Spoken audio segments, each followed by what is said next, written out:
Kanta pa!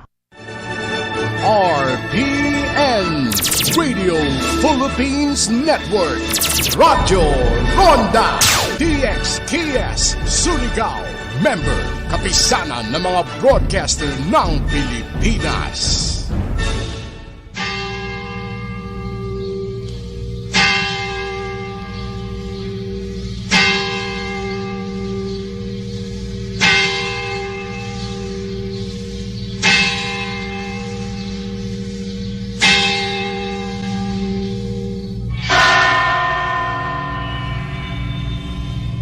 The angel of the Lord declared unto Mary, and she conceived by the Holy Spirit. Hail Mary, full of grace, the Lord is with thee. Blessed art thou among women, and blessed is the fruit of thy womb, Jesus. Holy Mary, Mother of God, pray for us sinners, now and at the hour of our death. Amen. Behold the handmaid of the Lord. Be it done to me according to your word. Hail Mary, full of grace, the Lord is with thee. Blessed art thou among women, and blessed is the fruit of thy womb, Jesus. Holy Mary, Mother of God, pray for us sinners, now and at the hour of our death. Amen. And the Word was made flesh, and dwelt amongst us. Hail Mary, full of grace, the Lord is with thee. Blessed art thou among women, and blessed is the fruit of thy womb, Jesus. Holy Mary, Mother of God, pray for us sinners, now and at the hour of our death. Amen. Pray for us, O Holy Mother of God, that we may be made worthy of the promises of Christ. Pour forth, we beseech you, O Lord, your grace into our hearts, that we, to whom the incarnation of Christ, your Son, was made known by the message of an angel, may by his passion and cross be brought to the glory of his resurrection, through the same Christ our Lord. Amen.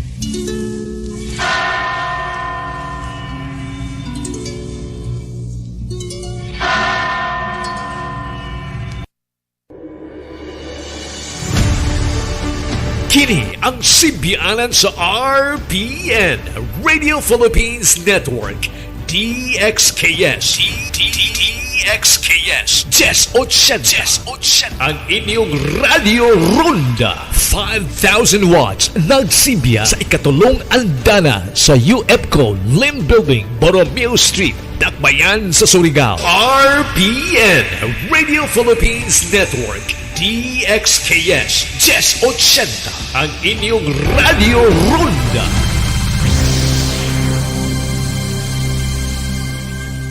Just north of the metro.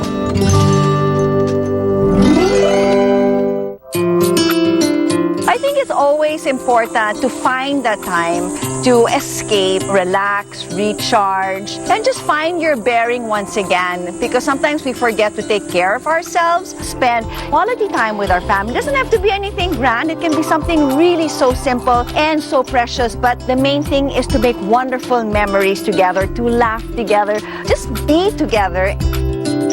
This is My Life at Home, Weekend Getaway Edition.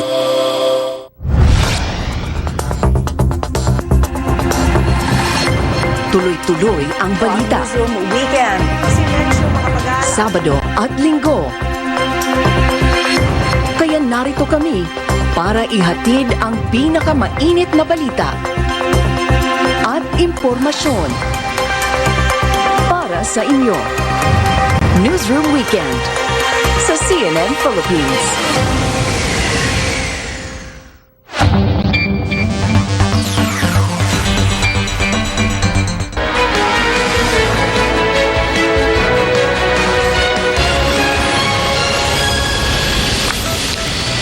Good evening, I'm Pio Ontiveros. Welcome to Newsnight, where we go above and beyond the headlines. Tonight on the program, inching closer to Election Day, candidates give it a final push with their Meeting the Avance before the campaign period ends. COVID-19 infections in South Africa on the rise yet again. World health experts say they are closely monitoring cases of 2 new Omicron subvariants. And the roster for Gilas Pilipinas is out. Find out who will play for the Southeast Asian Games in Vietnam next month.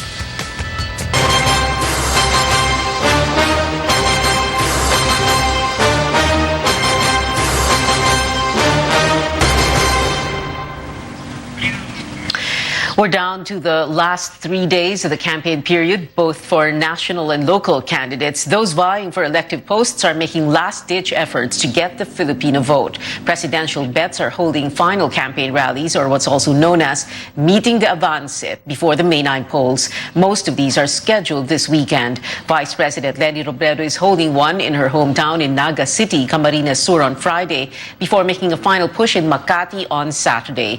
Also, two grand events for Senator Manny Pacquiao, first in Cebu City tomorrow and in his hometown in General Santos City on Saturday. Senators Ping Lacson and Tito Soto are doing away with a massive gathering, but they will cap off their campaign with a visit to Lacson's home province, Cavite, tomorrow. Manila Mayor Isko Moreno will return to where he says his journey as a public servant began. That's in Tondo, Manila on Saturday.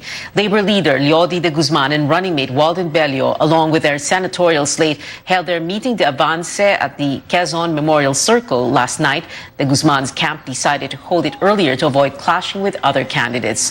De Guzman says he has accepted that he still lags behind in surveys, but he believes he has won in terms of getting his message across to a wider audience. The event was their last grand rally, but De Guzman says they will continue to campaign until Saturday.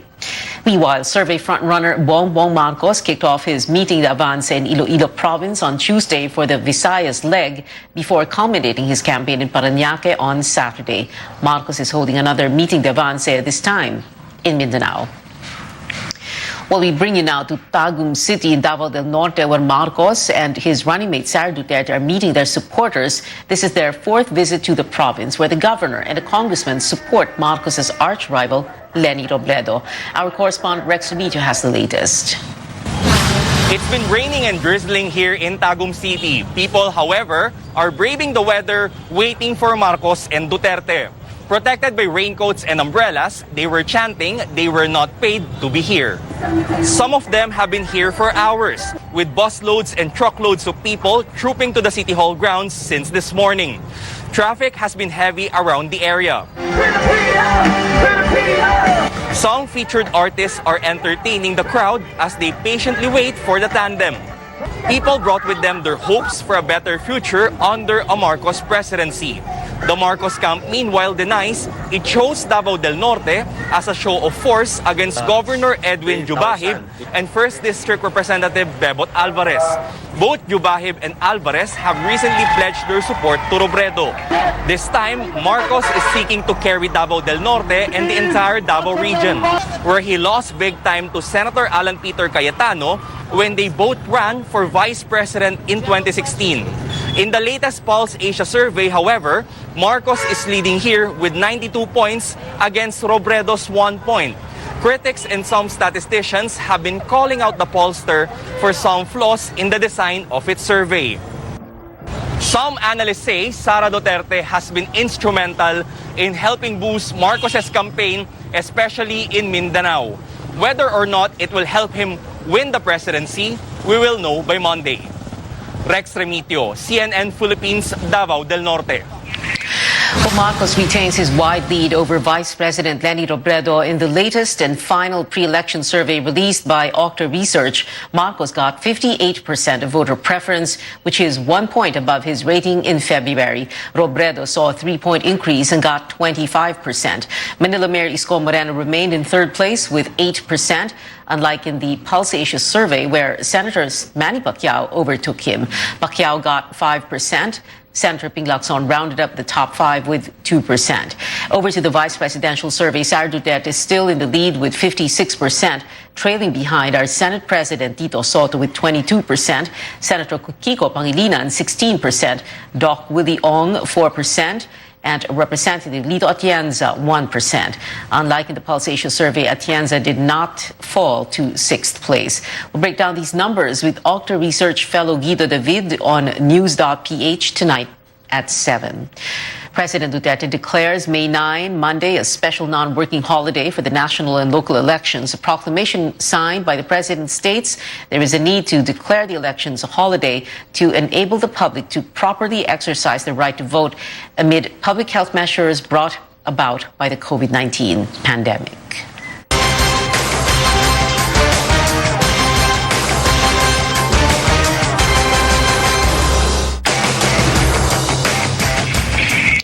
The worst is yet to come in the war in Eastern Europe, with Ukrainians bracing for what could be a turning point in the months-long Russian invasion. Russia denies plans to declare an all-out war on May 9th. As Ukraine stands its ground, it will not surrender an inch of its land. Tristan Adalo reports. Nearly 3 months into the Russian invasion of Ukraine, there are no signs of backing down in the attacks. Some Western countries warn that Russia may take their military operations to the next level on May 9th, a special holiday in Moscow commemorating its victory in the Second World War. There may be a big announcement by the Russian president on the 9th of May, Russian leadership to escalate the conflict to a different level. We are prepared for that. Our country has been in a state of war for the past 8 years. So we are prepared for all kinds of scenarios, and we are ready to continue defending every inch of our land.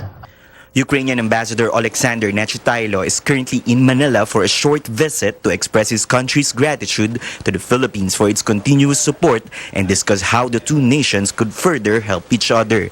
He also explained why Filipinos should care about what's happening in Ukraine despite its distance.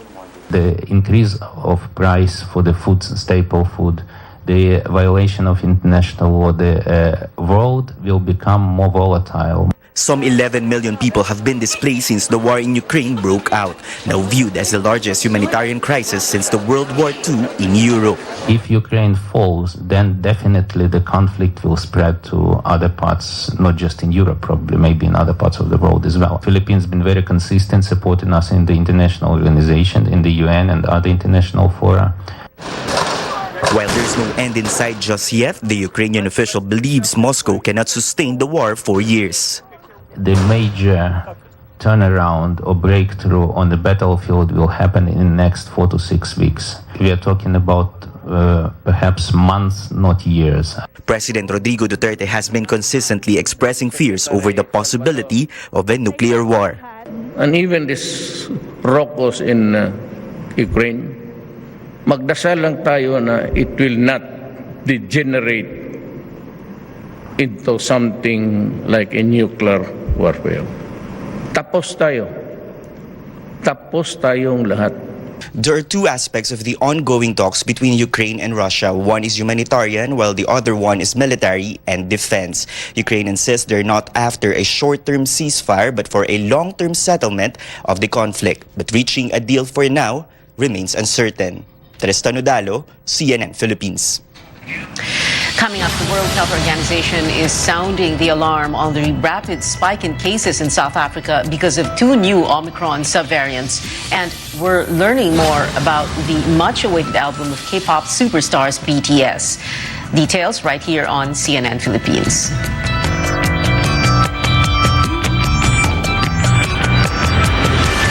LG OLED Evo. Experience the realism of self-lighting in every pixel. Delivers deep black and true-to-life colors.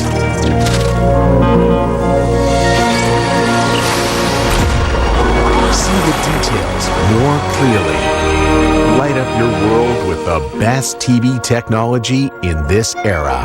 LG OLED Evo.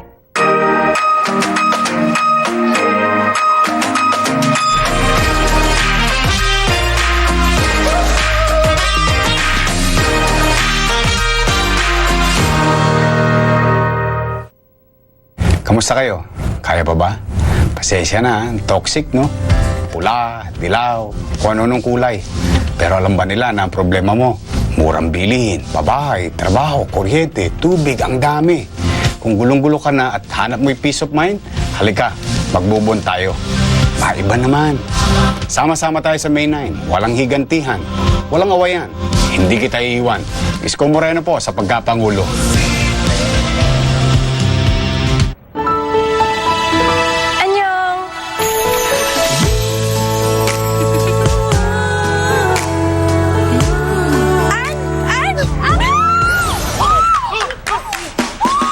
Making life sweet is easy dahil 35 pesos SRP lang ang San Miguel flavored beer. Swak sa budget, panalo sa sweetness. Uy, sweet! Make Make life sweet with San Miguel flavored beer.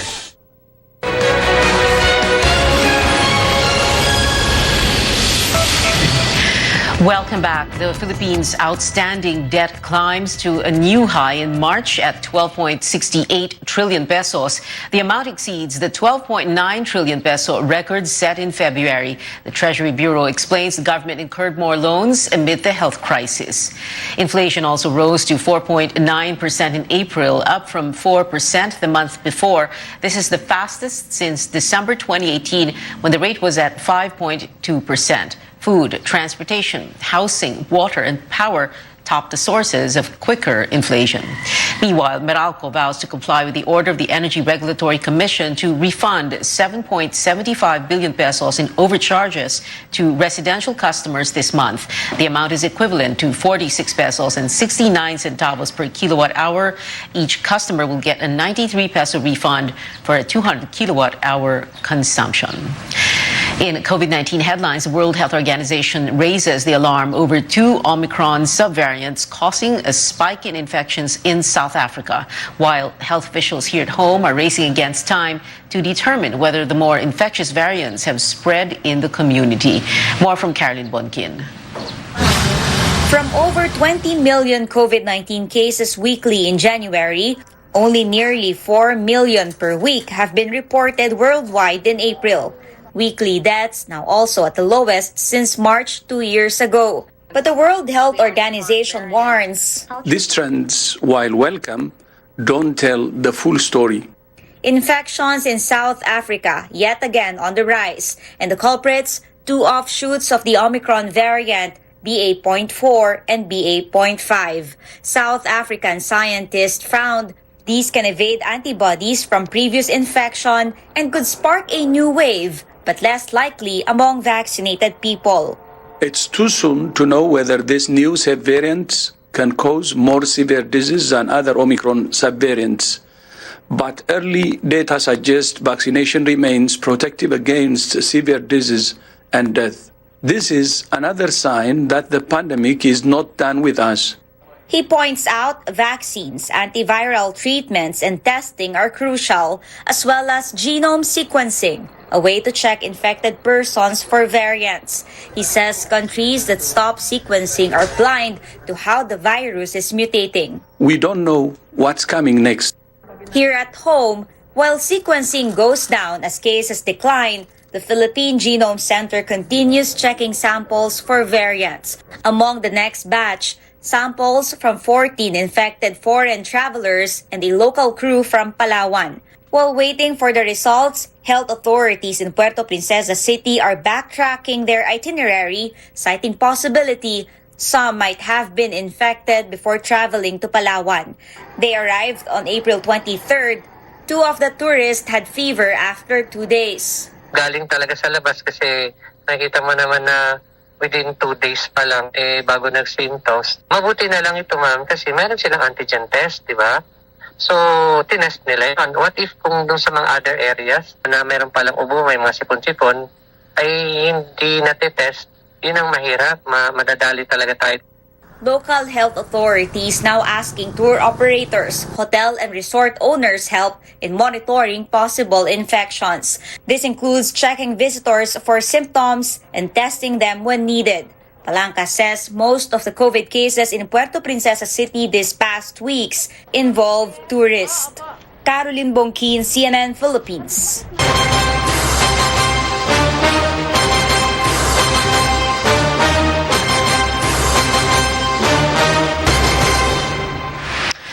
Candidates make their final push on the campaign trail with just 4 days to go before the Filipino votes. Vice President Leni Robredo got a warm welcome from supporters in the city of Osamis in Misamis Occidental. She and her running mate, Senator Kiko Pangilinan, got the support of 200 clergy, religious, and consecrated persons from the Archdiocese of Cebu today.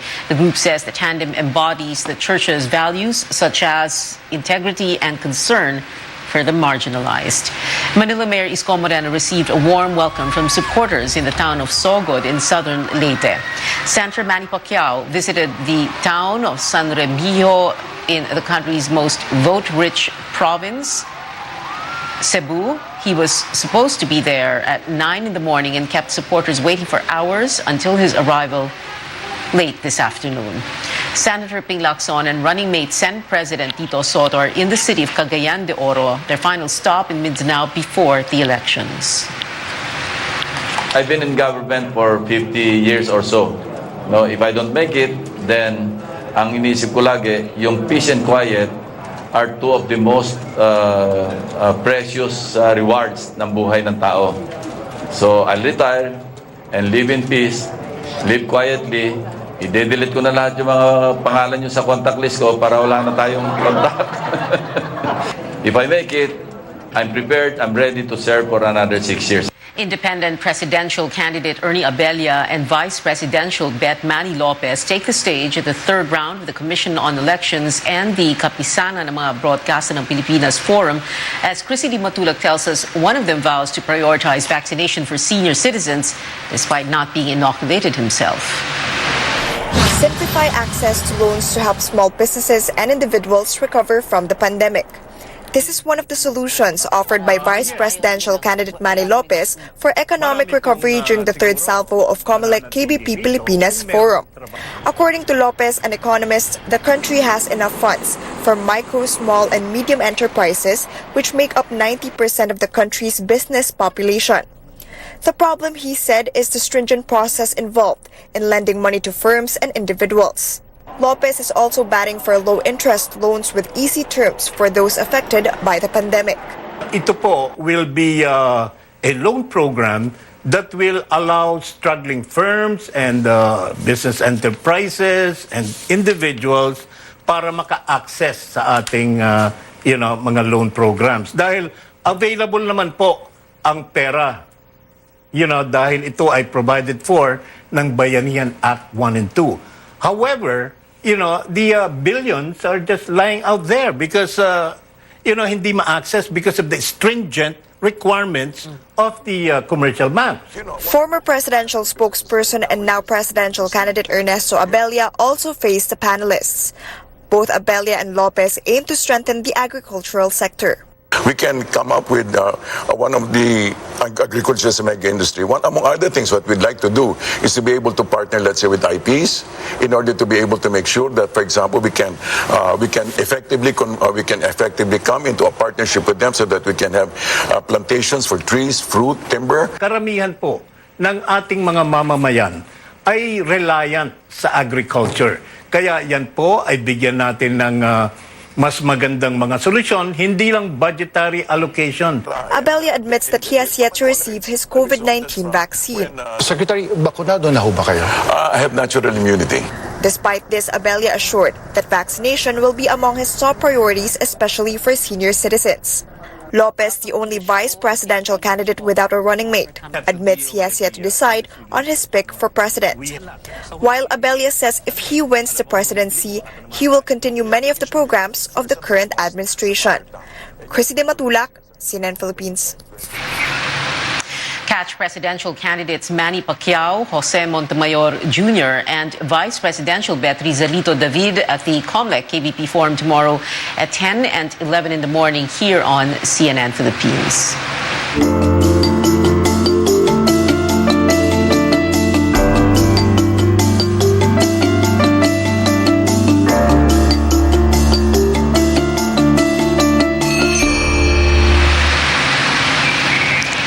With Mother's Day and the elections just around the corner, we pay tribute to single moms and their hopes for better leaders and a brighter future for their children. Stanley Gahete has this report on sectors on the sidelines. Walang pwedeng tumulong sa'yo as a single mom, kundi sarili mo lang. For 35-year-old Arlene Peralta, being a single mother is a tough job. Arlene is a virtual assistant for a U.S. client, a transcriber, and an online seller.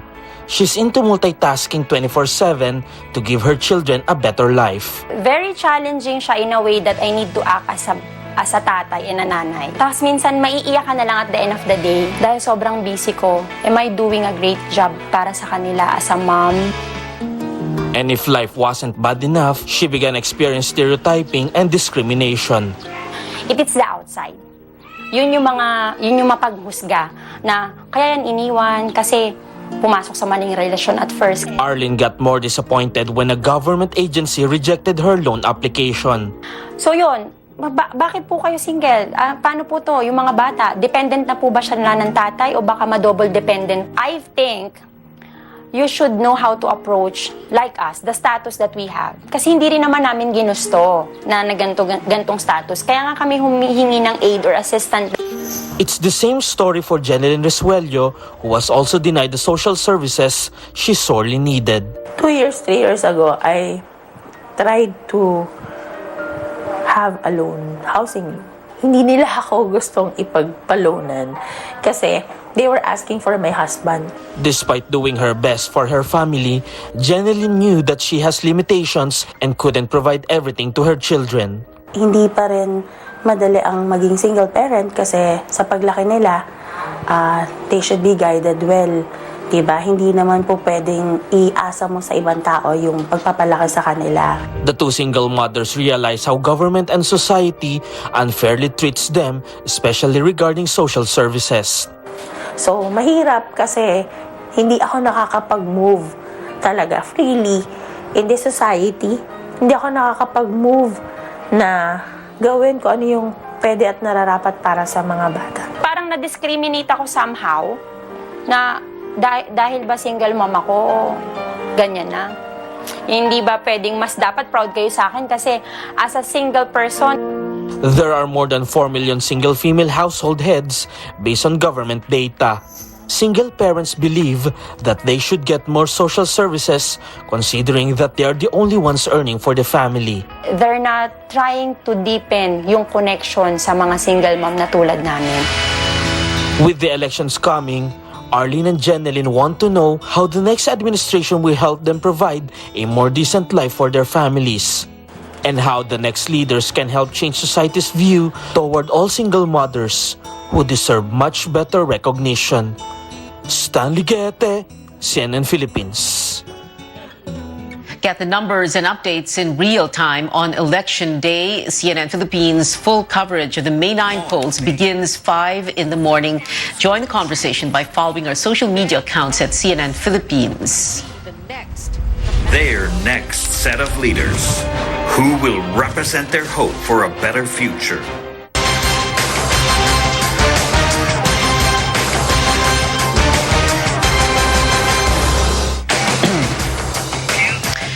A number of incidents of violence in Negros Oriental. A hand grenade went off in Barangay Banawe in Pamplona town earlier today. Initial police reports saying an unidentified suspect lobbed the explosive past midnight inside the garage of Barangay Chairman Dante Rodriguez's home. No one was hurt, but the explosion damaged his car and motorcycle. In Bukidnon, one person was killed and another wounded after heated argument among supporters of rival local candidates in Pangantucan town on Wednesday. It is unclear from which side opened fire. But local police are investigating if this is an election-related incident. And in Cotabato, authorities looking into an explosion in Cotabato City Wednesday evening. Police say 2 persons threw a grenade at the back of a motorboat owned by a certain Datu Manot Sinsuat, a resident of Datu Blasinsuat, Maguindanao. No one was hurt. The Joint Task Group Cotabato condemns the incident and calls it a terror act. In other news now, President Duterte has named Lieutenant General Vicente Danao Jr. as officer in charge of the Philippine National Police effective Sunday, May 8. Danao, the current head of the PNP directorial staff, will replace General Jonard Carlos, who will retire on the eve of Election Day. Carlos served as PNP chief for only 6 months. Prior to his new appointment, Danao held other top posts, including police chief of Davao City, Calabarzon, and the National Capital Region.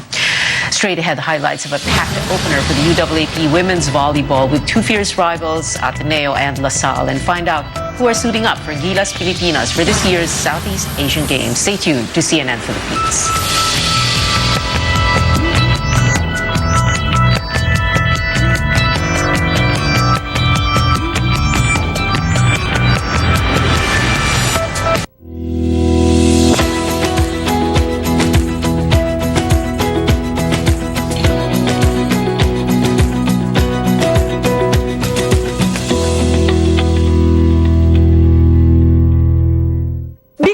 MX3 dahil ito ay napatunayang may alpha, beta at gamma mangosteen.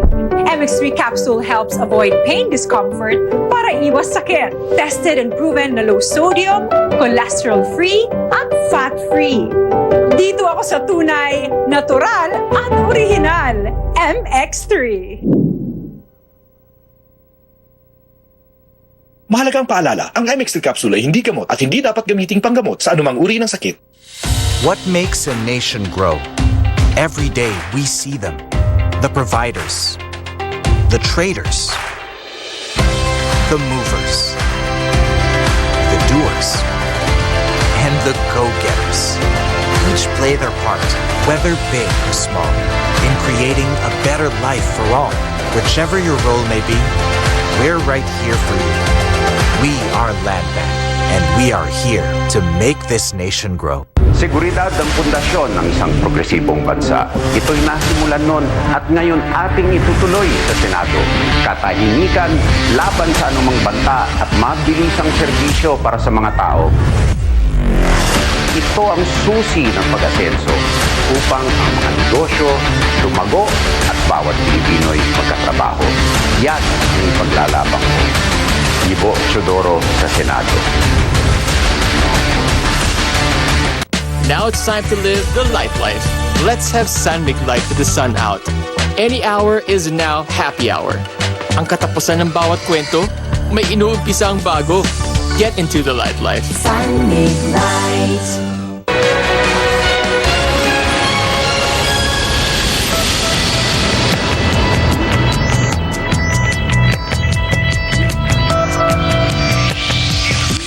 Welcome back to CNN Philippines Sports News now. UAAP women's volleyball matches began today with Ateneo and LaSalle reigniting their rivalry on the hard court. The game is underway. LaSalle has taken 2 sets and the team leads the 4th set, now 24-20.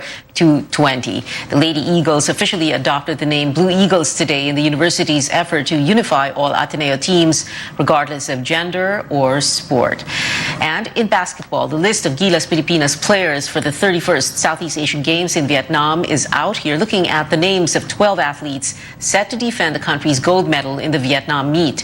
The list includes the brothers Ravenna, Kiefer, and 30, as well as Junmar Fajardo. In a post, Coach Chot Reyes explained the absence of some popular names in the lineup, including Robert Bolick, who flew to the U.S. to be with his ailing father. And now for BTS ARMY's details on the group's much-awaited new album have been revealed. Its title, Proof, will be an anthology.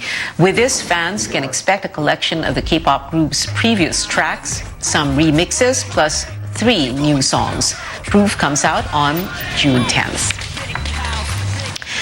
And before we go with the May 9 elections drawing near, what should we keep in mind when we cast our ballots? Poll watchdogs NAMFREL and PPCRV joined me on Politics as Usual on Tuesday to remind voters of common mistakes to avoid, like slashing instead of shading the oval beside their candidates' names.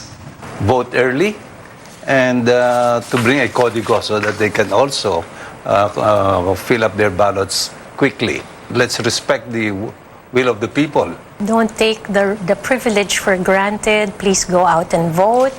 Discern your votes well. It will affect the next 6 years of your life. PPCRV and all our volunteers, 500,000 of them will be with you at the precincts to support and hold a clean, honest, accurate, meaningful, and peaceful election. Voting is open from 6 in the morning to 7 in the evening on Monday, May 9. Again, tune in to CNN Philippines' full coverage of Election Day beginning 5 a.m. And that is it for now. Join me again on news.ph at 7 p.m. I'm Pio Ontiveros for Newsnight, where we go above and beyond the headlines.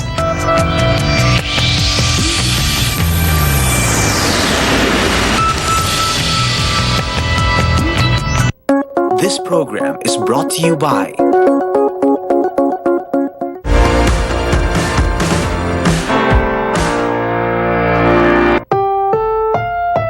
This program is rated PG. RPN Radio Philippines Network. Radyo Ronda DXKS Surigao. Member, kapisanan ng mga broadcaster ng Pilipinas. We are down to the last 27 days. The Filipino votes campaigns are working extra hard, winning some and we are losing some. There is a mad scramble for the votes of overseas Filipinos. Social media is king and politics has gotten into the sports mix in UAAP basketball.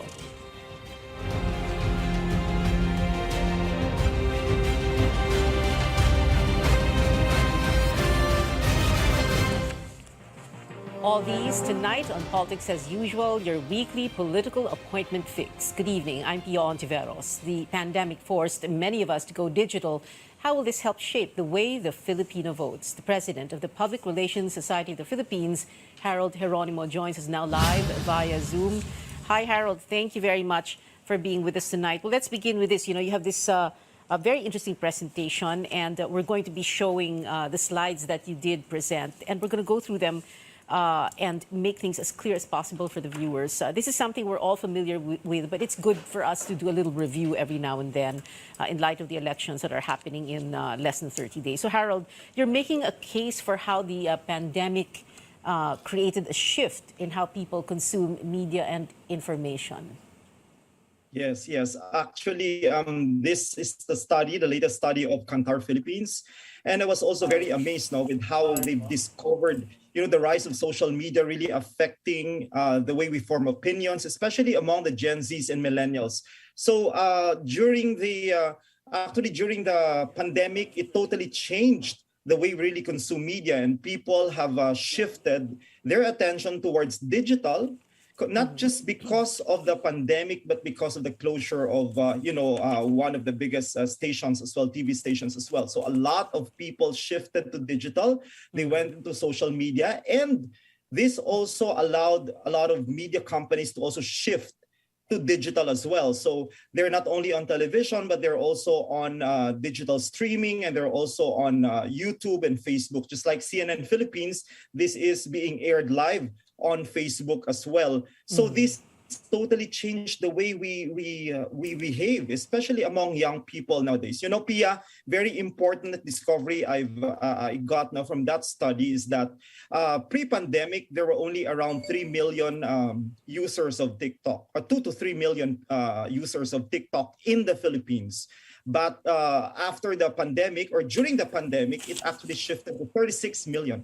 So it increased to 36 million. So such a very huge increase in the number of TikTok users in the Philippines. And it is now one of the largest social media platforms where Filipinos are hooked to, especially the younger ones. Yeah. And recently, if you try to look at TikTok, if you're in TikTok, Pia, you'll be able to see that a lot of candidates are actually using TikTok to be able to reach out to a lot of young electorates. Harold, you've gotten ahead of us already, but let's go back to TikTok in a while. And no, I'm not on TikTok. Nakakayang aminin. But, it's interesting also because in a country where there are so many social media users, so many people are on social media, and yet we have a problem with the internet, signal, Wi-Fi, etc., connection. We're not, there ang daming lugar, lalo na yung mga liblib na lugar na wala namang kuryente. And yet, ang tawag nga sa atin, social media capital of the world. Yeah. Yes, actually, even those people in rural areas, they go to the malls, they go to public areas where there's free Wi-Fi just to have connection. So that's how addicted, if I call it, a lot of us, especially the younger generation, are just to have signal, just to have network connection. They go to places where there is free Wi-Fi. So that's the reality now. Young people, I think, we're talking about the younger generation, the Gen Zs, the millennials, those who are 18 to 40 years old. They just couldn't live without the internet. Okay. So, syempre yung shift during the pandemic to social media, etc., led to a very sharp decline in television viewership, right, Harold? And as a matter of fact, even if, like you were saying earlier, because there are people who watch us on Facebook, but they're not watching us on television, right? Can you talk to us about those numbers? Yeah, actually, it's there has been a huge decline, on people watching television, mainly because, during the pandemic, I think a lot of people were just so bored And a lot of people are hooked to the internet. They're doing work from home arrangements, e-learning for students. So they're on the internet all the time. All they have to do is shift from one platform to another and be able to get the news information that they need straight from the internet. So television became somehow, just a plain accessory that they don't really use it anymore. In fact, a lot of people saved a lot of electricity during this time because they were not able to use their television sets. No, but I can still say that this also allowed, as I've mentioned earlier, all the television networks to also be shifting to digital. And I think this is a very important milestone for the Philippine broadcasting industry, that every media company, not just television, but also print media, they are already multimedia. So they're not just a single media company, but a multimedia company. Pati radio, di ba? Ang laki ng pinagbago. Pati radio, here in Metro Manila, there has been a decrease in the number of listeners to radio, but in the provinces, surprisingly, in Cebu and Davao, there has been an increase in the number of listeners for FM radio. You know why? Because as students, do e-learning activities, and while people are on work from home, that penchant for listening to FM radio has been, so peculiar to the provinces, particularly in Cebu and Davao. They've been listening to radio while doing e-learning and while doing work from home. Surprisingly, in those regions, FM radio listening has increased. Harold, let's talk very quickly now about itong more detalye sa itong shift to social media. So nabanggit mo na kanina, TikTok for example, in 2019 2 million, biglang naging 36 million. Wow, to all those people on TikTok. And then so many different social media sites. But talk to us also about the quality of the output. Hindi lang yung number of posts, di ba? Hindi lang yung number of reactions, number of likes, etc. And then there's also other, what do you call them, apps? There's Kumu. What is this? Bigo? Ano yun? Bigo. Yeah. What's These that? are Bigo sa actually pag-ibig. What? social media community platforms, they use this to also interact. Actually, with the rise of these new platforms, Pia, you will be able to see that the real celebrities now among the young people are not those they watch on television, but those who are on these social media platforms.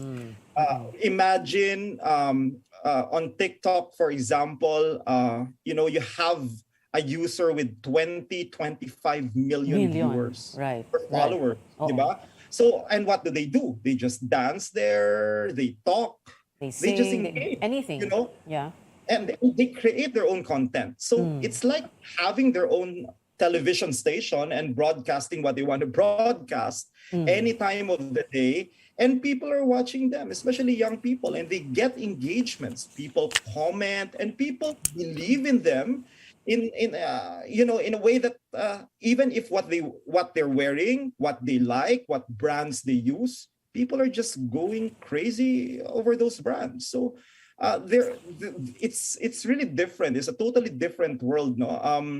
TikTok, I think, is one of the fastest growing platforms in the Philippines today, especially for the younger ones. And mind you, even the quite older ones, Gen Z kasi tayo okay. Gen X, we're on the Gen X, di ba? Gen X, Generation X tayo. Yeah. But on the Gen Z and millennials, you'll be able to see that there are also a lot of older ones who are now trying to get into TikTok. So they see the importance of that. All right, Harold, let's go now into your final words. There are takeaways that you list down in your presentation. So very quickly now, let's go into that. At the same time, address this. You speak to this also because it's very strange. That the very thing that we thought kept us apart before the pandemic, which is technology, the internet, social media, is exactly what is keeping us together. Also, what are your thoughts when it comes to the elections? Syempre, di ba? Ang laking bagay ng social media influence when it comes to how the Filipino is going to vote. So, final words, Harold. Yeah. 52% of our electorate are actually millennials and Gen Zs. They're from the age group of 18 to 40 years old. So that's more than 30 million voters. And as early as 2 years, 3 years ago in 2018, 2019, I have seen a lot of candidates using the different social media platforms to be able to manipulate mindsets among the young people. And that is what we see right now. That is what we see in terms of the results of how young people would think about candidates.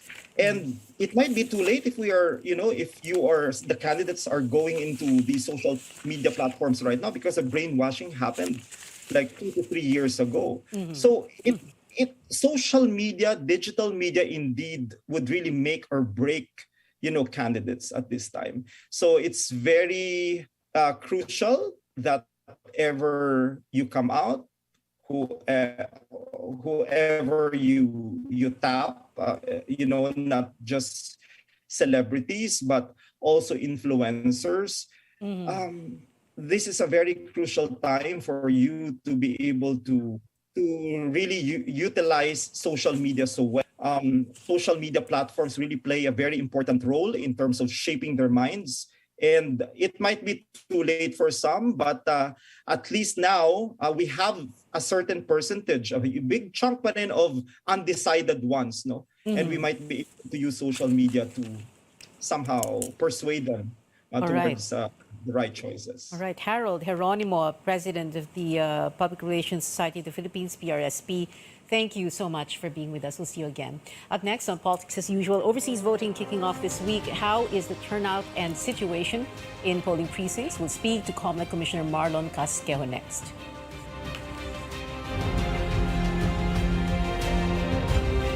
SMC, San Miguel Corporation. Bisag unsang industriya ang sudlan niini, tinguha sa SMC ang pag-uswag o paglambo sa mga Pilipino. Karon, gikan sa SMC, aniya na ang SMC Davao Cement. SMC Davao Cement. Gama sa Davao, para sa Mindanao. SMC Davao Cement. Ato ni Bay. Libreng tambal ug hospital. Trabaho tabang sa mga kakinahanglan. May nagawa na, may magagawa pa. Sino ka pa? Only Binay. Para senador. Numero 11 sa balota. Iboto Binay for Senator. Political ad paid for and by Una, 117 Rada Street, Makati.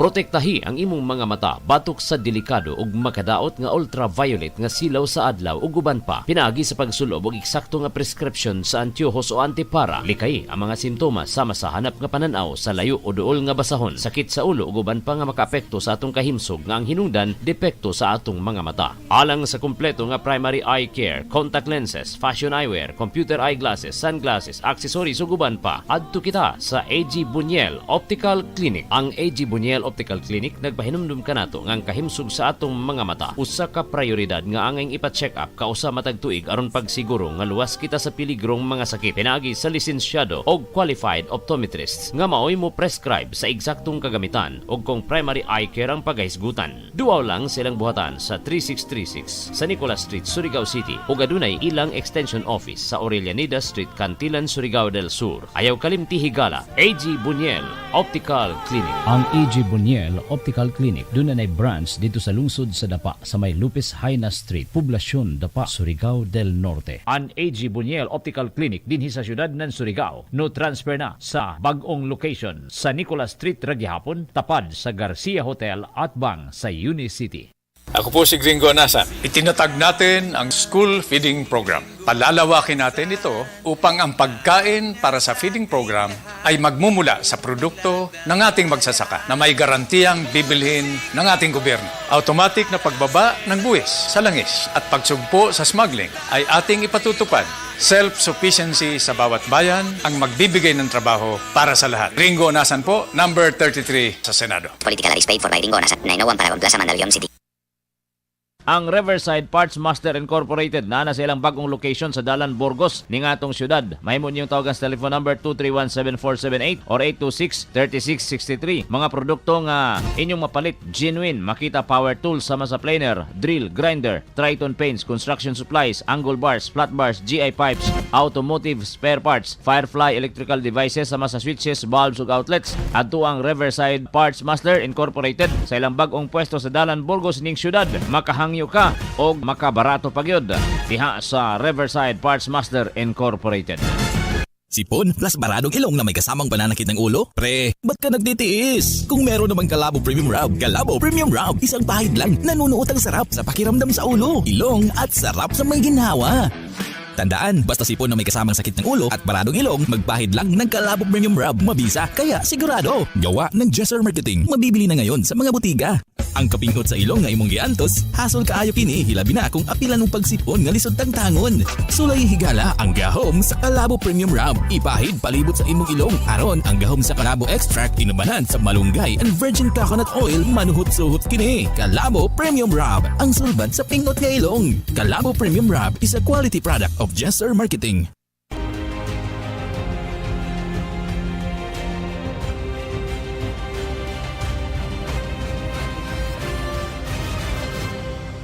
Welcome back. This is Politics as Usual. I'm Pia Ontiveros. It is day 3 of the month-long voting period for Filipinos abroad. Most foreign posts have hit the ground running, but others have been marred by delays. We bring in our COMELEC reporter, Melissa Lopez, with the details because overseas Filipinos voting in droves in embassies and consulates around the world. But like we said, there have been quite a few hiccups. Melissa, what can you tell us?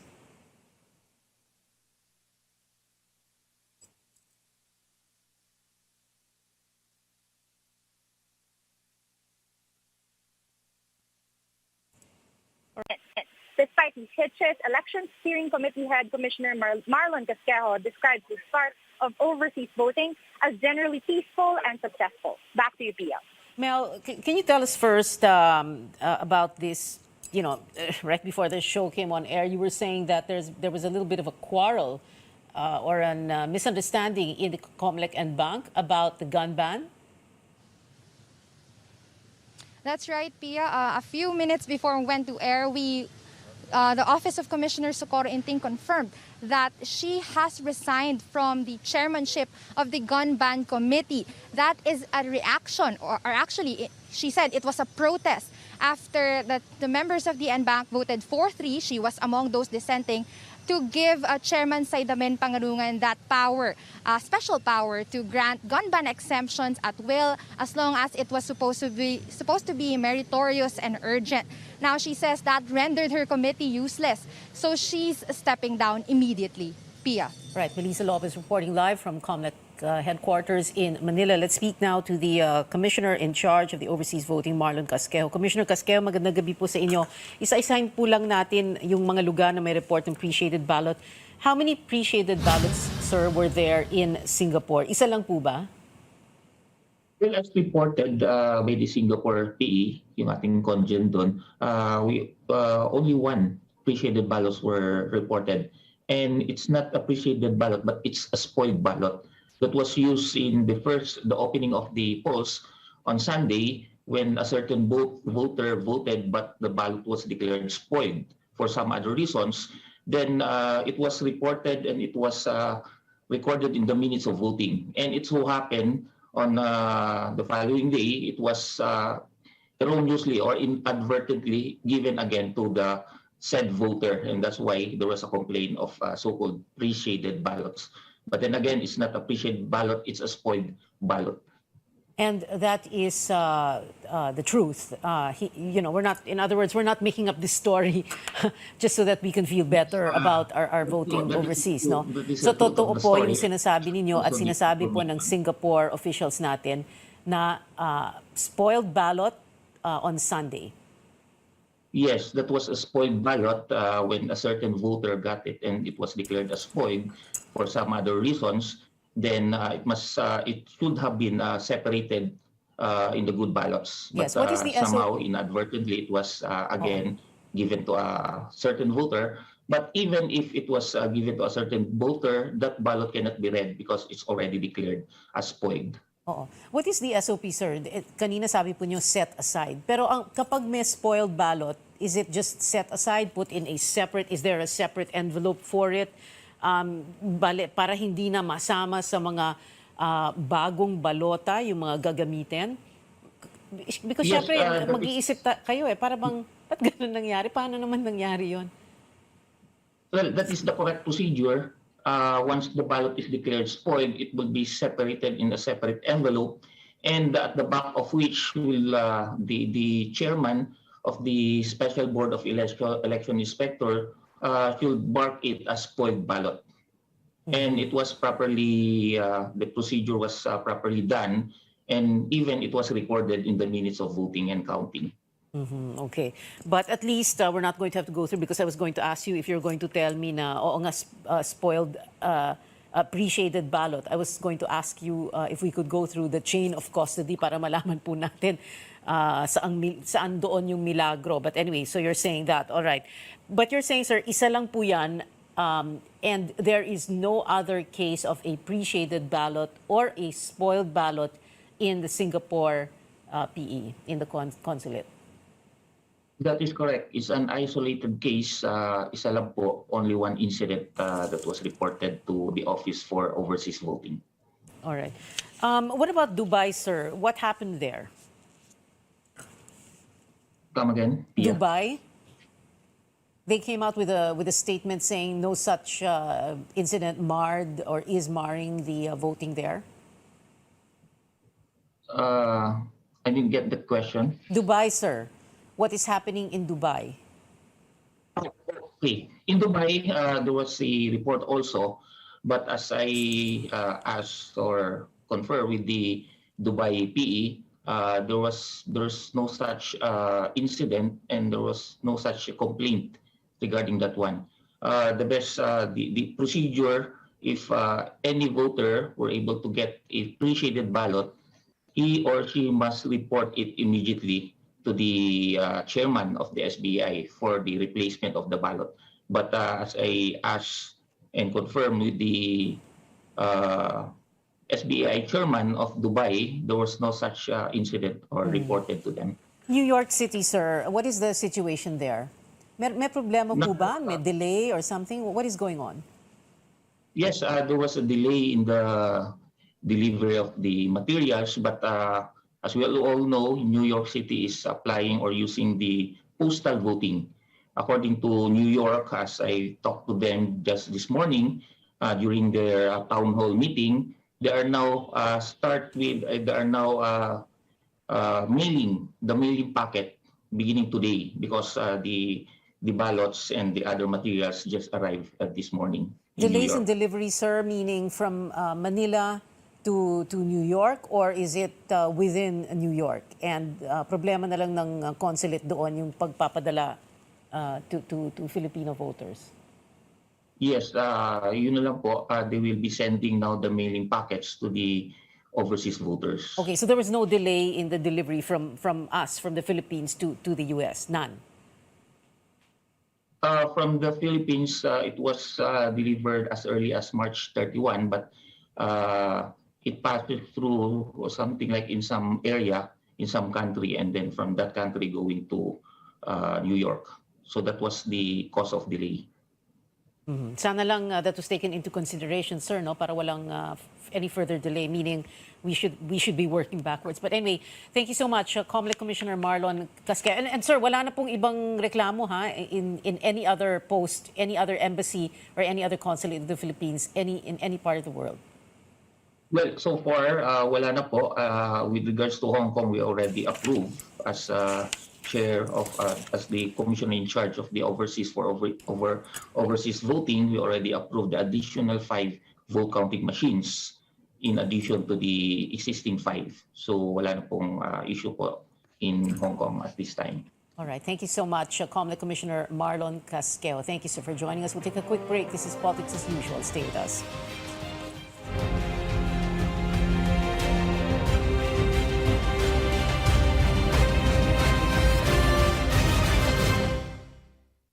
SMC, San Miguel Corporation. Bisag unsang industriya ang sudlan